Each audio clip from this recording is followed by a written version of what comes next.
पाकिस्तान जिंदाबाद, पाकिस्तान पेंडाबाद।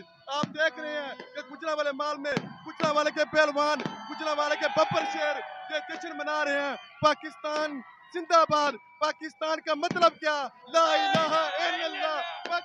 पाकिस्तानी अवाम जो ना बहुत अच्छी है, सब मिलके एंजॉय कर रहे हैं। अल्लाह पाक पाकिस्तान को तरक्की दे, खैर करे। पाकिस्तान जिंदाबाद, पाकिस्तान जिंदाबाद। जान हाजिर है पाकिस्तान के लिए, लेकिन जो पाकिस्तान के इस टाइम हालात जा रहे हैं ना, इस टाइम खुशी का मौका है।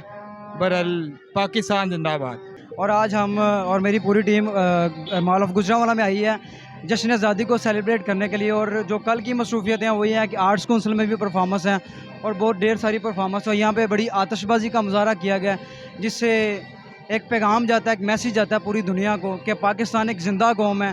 सुभान आपके हाथों में सबसे लाली परचम मैं देख रहा हूँ। आज आप क्या महसूस कर रहे हैं आज़ादी के हवाले से? अपने दिन को किस तरह से सेलिब्रेट करेंगे? आज हमें बहुत फख्र है कि हम आज़ाद हो चुके हैं और यहाँ पर हम देखने आए थे आतिशबाजी देखने।